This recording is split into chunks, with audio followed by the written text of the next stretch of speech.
we need to understand what is bias. Okay, bias is very, I mean, we know what it is, but it's an inclination, it's prejudice, it's preference or tendency towards something that you may like or dislike, or certain influences that you might have had in your life. That becomes your own bias, right? It's again, it could be against a person, a group, a thing, idea, or belief, but it is formed over a period of time, and there is this inclination, or there is this prejudice or tendency towards being against something, a person, or a group. Okay, and biases are usually unfair. There is nothing really positive about biases, because, and as I keep telling you, I mean, as I'm going to be telling you in the future slides about the two main biases, the thing is, biases are typically negative because they are, there is prejudice. There is prejudice in the way you think about a thing, a person, an idea, or a belief, and it's often based on stereotypes. So certain people, or you believe that it is this way because of certain experience that it has happened with you, and you tend to make decisions based on those biases rather than informed choices with knowledge and experience. Sometimes even experience can become a bias, right? Knowledge, of course, is also can become a bias, but if we are able to objectively take a calculated decision, keeping the knowledge and experience in there, then bias is usually learned, although some biases may be innate. So this is where we will bring in the distinction between the two main kinds of biases, it being innate, or it may be learned over a period of time. Out of experience, you can even learn in terms of becoming biased to a certain a person, a group, a thing, idea, or belief. Just because there is this, you might have had certain unpleasant experiences with a person, even if the person makes sense, you may not be open enough to listen to that person because of the unpleasant emotional probably of an experience that you have. So this is what we need to be very, very aware of. So that is what is bias. Okay, and bias can develop at any point in an individual's life. Suddenly, just by looking at the person, what is the person wearing, you start forming a bias. Or it's just the look of the person, that the person gives you a look and you start developing a bias, or something that the person might say, and in that instant you start, biases are formed. It can just form at any point of time in your life, in a minute, in a second, like sort of biases are formed. Biases is usually based on stereotypes. Usually it is based on stereotypes, but it can just be that you don't like something, and over a period of time you have not liked that, and suddenly start of forming a bias just by looking at that person. Okay, so it's related to stereotypes relating to the physical characteristics of an individual or the group they identify with. These characteristics are often immutable, meaning they do not change over time. So we need to be very, very aware of our own biases, and that's going to be the assignment of the day today, that, that awareness, mindfulness, sort of practicing it to see what are your biases, because it just happens. As I said, it can develop at any time in an individual's life. Right now, in fact, by probably just looking at me the way I'm talking, there may be a stranger who's looking at this video and may feel, oh, okay, this person is this way, and that's it. And that can be formed every time you look at a video. It may be something that I'm wearing that makes the person feel that this is not the kind of person I want to relate to. So instead of like sort of just discounting and making those judgments, we need to be very, very, very aware of our biases.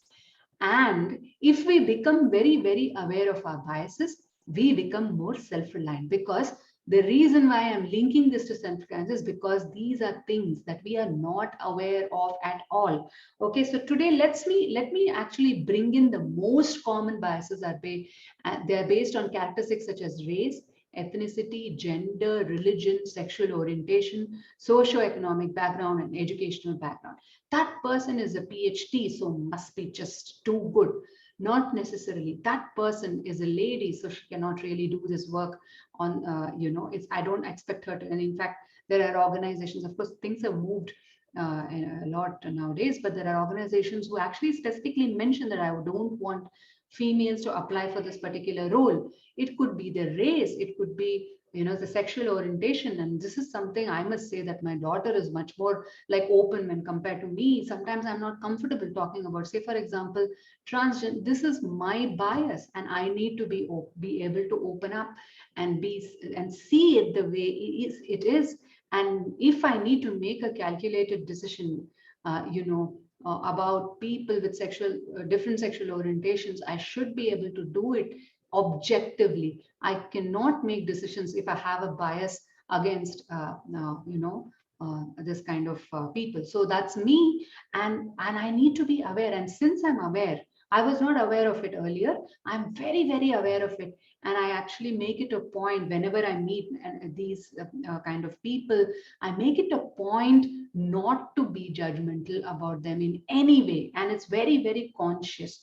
Okay, so it could be educational body, it could be religion, so we need to be, these are very, very, very, very sensitive, extremely sensitive towards in the way we think and what we say, and therefore the decisions and the judgments we make about people around this. And so the way we express it is also, so you may choose not to express because these are sensitive. These are kind of sensitive things. The common biases are extremely sensitive. So you may choose not to express, and then what happens is over a period of time, it becomes that you're not able to voice, and therefore it becomes an aspect of self-esteem, lack of self-confidence, or whatever. Because whenever you want to express about these things, you're not able to express it as much, right? So this is a sort of awareness that we need to get into first. Okay, now how many types of biases are there? There are different types: cognitive bias, prejudices, contextual bias, unconscious or implicit bias, and statistical bias. But what we're going to be talking about today is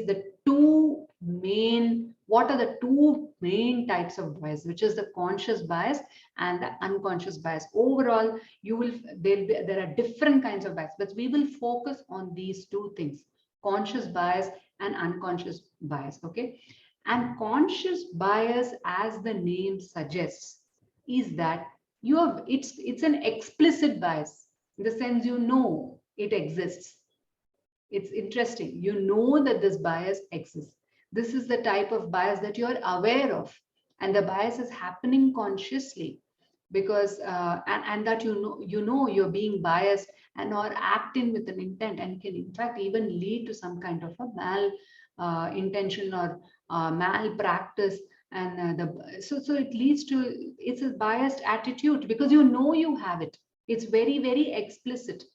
And it's processed at a conscious level. It can lead to sort of physical, verbal. Sometimes when you're fighting, unnecessarily, you realize that, hey, I'm just being biased about this, but you just want to keep fighting about it because you always are like that. At that point of time, you're not maybe able to control your own emotions and thoughts while you're aware of it. And it may lead to sort of verbal abuse. It may lead to physical, people end up beating the other person, sometimes consciously and unconsciously. Consciously, because it's become a habit, because you're also biased about that individual. This is how that individual is, always doesn't do this, always doesn't, if you expect certain things, especially could be your own husband or could be your kids or whatever it is, it's very conscious. It can also manifest as exclusionary behavior, right? So we need to be, that's conscious. Okay, what's unconscious is what we're going to look at today, is something that you're not aware of but exists. These are stereotypes. It's known as implicit bias. It relates to subconscious attitude somewhere inside. It's linked to experiences. It links to influences that has happened sometimes, somewhere it has happened during childhood days, and you're not even aware of it. Over a period of time is just becoming so reinforced and strong. And that's what is about the wiring that I keep talking about, the brain wiring. So unconscious bias often causes you to unconsciously attribute certain qualities to individuals who belong to certain groups.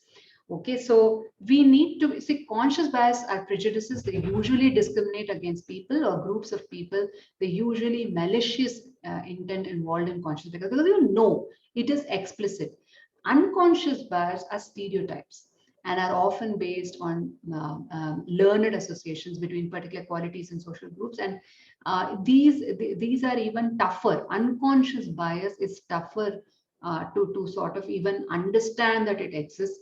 Conscious bias over a period of time, you know you're doing it. Both of it are linked to attitudes and resulting in sort of a kind of behavior towards a person, thing, or group, a person, thing, group, or aspect of it. So what we will further get into today is the unconscious bias. What are the different types of unconscious bias? And I want to very simply sort of put it this it can be a very, very detailed kind of a topic. I'm just putting the surface of it. When people, when you get into my course, what I'm going to be doing is getting you into further understanding of the details of unconscious bias. Okay. So the types of unconscious bias, there are so many types: affinity bias, attribution bias, ageism, beauty bias, confirmation bias, contrast bias, gender bias, right? So there's a, um, yeah. So when we understand that all of these things actually can colors your decision making process, and without even knowing that it exists, we are actually taking certain decisions without knowing, so we need to get extremely aware of these biases which are implicit by nature and can sometimes starts in your childhood because of the kind of influence, probably certain things that your parents told you and the environment that you brought in, experiences and influences, right? So let's quickly look at each of these biases in a very, very simple way. And we will be looking at this in a very detailed way in terms of implementation of behavior once you join the course, right?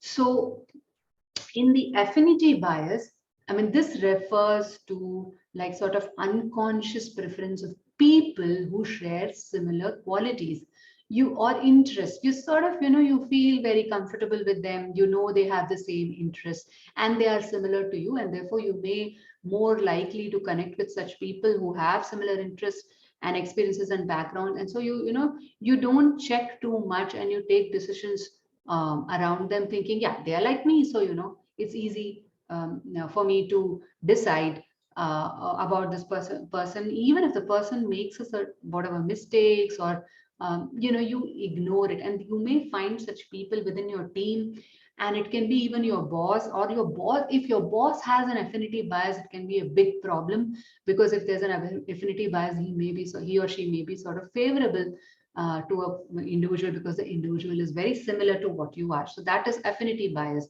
Attribution bias is, this relates to how you perceive your own actions compared to the actions of others.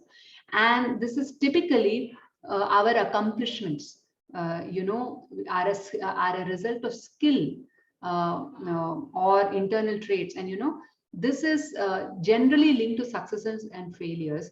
Successes we are fine, but when there is a failure, we really do not perceive it.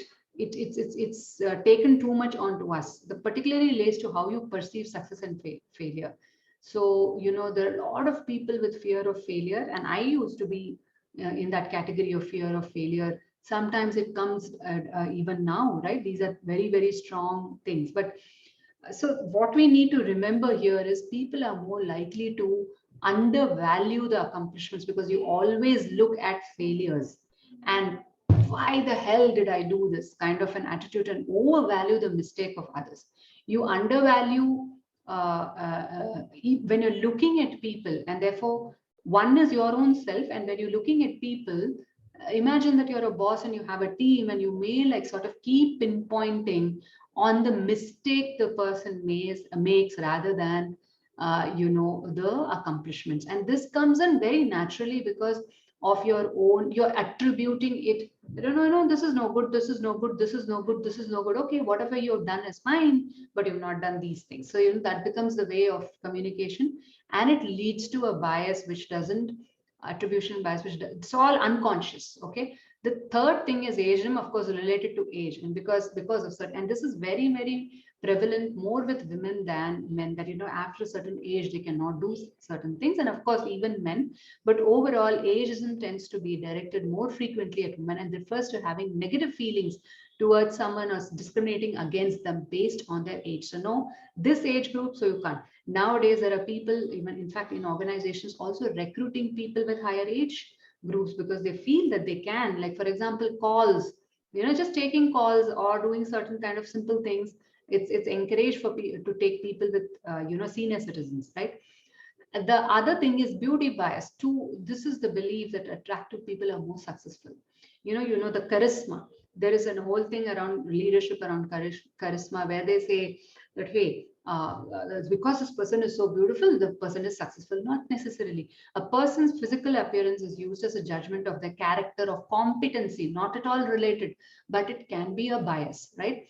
The next one is confirmation bias. This is the tendency of selective observation. Like you only what you want, what you like, you think, you see only that. The rest you leave it. Okay. And you are creating opinions based on your own beliefs, desires, and prejudices. You keep that in mind and you say, this is the thing I see in this person, and you ignore the rest of the things and you make decisions accordingly. There is also beauty bias, I think we covered, sorry, confirmation bias. Then there is something called conformity bias, is when your views are influenced or changed by the views of others. Just because a certain people saying that you might have something in your mind, you're almost going to take a decision. Suddenly there are few others who say certain things, you simply change, keep changing these decisions. This is related to peer pressure very much. Happens in organizations, happens in teenage setups, happens in various phases in your life. Could be, depends upon how you think about yourself in an inner level. What is that balance that you have at an inner level side? Contrast effect. This is when you assess two or more things by comparing them to each other rather than assessing them based on their merit. So you keep comparing each other and say, this is not okay, so you are not okay. This is fine, this is not okay, so this is not. So you're not looking at it at an individual way. What is the potential, what, how much the person can give, rather than you keep comparing. This actually happened, always happens when we're growing up, had happened. You've got good marks, but look at your friend has got better, what have you done, right? So that comparison that our parents did at that point of time, it may not have led to a positive sort of a wiring. So this can cause you to exaggerate the positives of one thing and negatives of another, right? Then there is gender bias, of course, very commonly known. This is referred to preference of one gender over the other. And gender bias is usually a result of an individual's ingrained beliefs about gender, the culture, roles, and stereotypes, right? So there are, you can see that there are so many biases that this is only about unconscious bias that I spoke about today. There are also biases, there's so many biases under conscious biases. But the reason why, we give more emphasis to unconscious is this something that we don't know. Conscious is something that we do knowingly. Okay, so this needs to be given more relevance and emphasis, so that we get aware.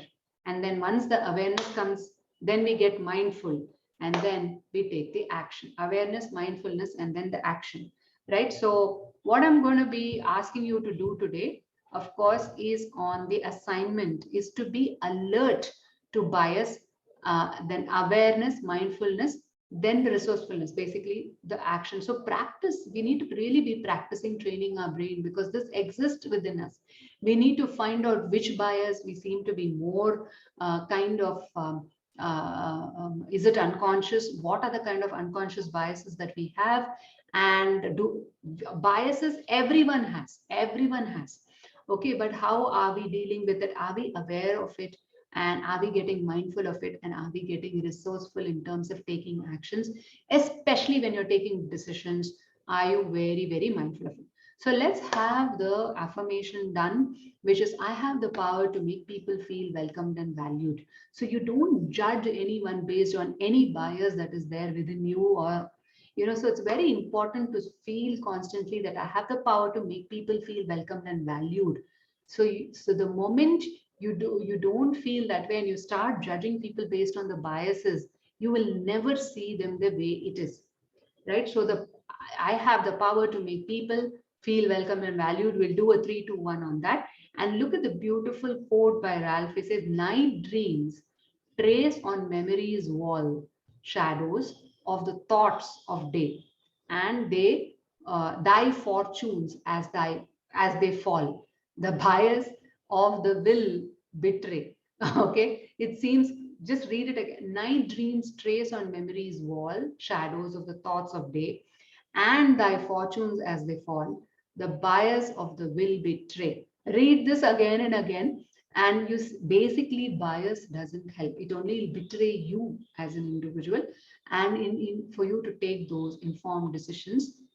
And when you take, why how is this linked to self-reliance, is that if you start expressing your thoughts, and if the thoughts are not informed, and if you are being self-sufficient, if you're being self-confident, if you're being and if you're just saying something which does not have any meaning, you will just lose the self-respect, both from within and from people outside, because you're forming perceptions like we spoke about yesterday on social identity and social desirability bias.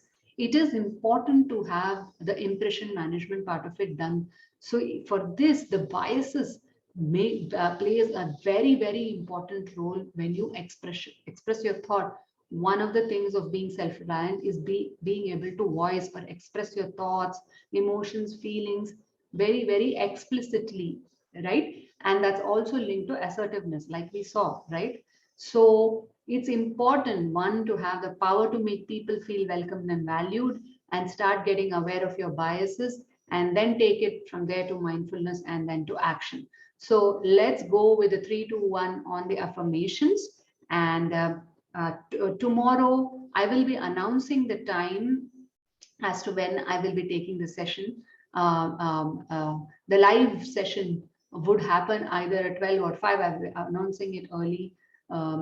As we're traveling, and we will do the session tomorrow with a bang, ending the day, ending the 21-day challenge would be wonderful. Okay, so let's do 3-2-1 on I have the power to make people feel welcomed and valued. So let me go 3-2-1.